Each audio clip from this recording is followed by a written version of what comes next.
দর্শকবিন্দু, আপনাদেরকে আজকে আমরা দেখাতে চাচ্ছি যে কিভাবে মৌমাছি থেকে খাঁচা থেকে মধু সংগ্রহ করা হয়। আসুন আমরা একটু ধাপে ধাপে দেখি। প্রথমে মৌমাছির খাঁচায় একটু ধোঁয়া দেওয়া হচ্ছে, যাতে মৌমাছিগুলো খাঁচা এই যে ঝাঁকি দিয়ে মৌমাছির খাঁচার ভিতরে মৌমাছিগুলোকে রেখে দেওয়া হলো। আর যেগুলো চাকে থেকে যাচ্ছে ওগুলো আবার ঝাড়ু দিয়ে পরিষ্কার করে দেওয়া হচ্ছে এবং একটু ধোঁয়া দিয়ে দেওয়া হচ্ছে।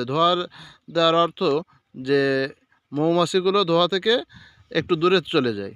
এবং দেখেন কীভাবে চাকে মধু হয়েছে, এবং মধুর ওখান থেকে খাসিটা এনে আমরা মৌ সংগ্রহের জন্য মেশিনের মধ্যে খাসি সাজাচ্ছে।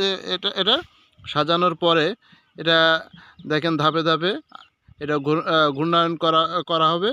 এই ঘূর্ণায়নের ফলে সৃষ্টির ফলে মৌমাছি এই চাক থেকে মধুগুলো জমা হবে ওর ভিতরে। দেখেন এই যে ঘোরানো হচ্ছে, ঘোরানোর পরে পরবর্তীতে এই মধুগুলো নিচে জমা হচ্ছে এবং এভাবে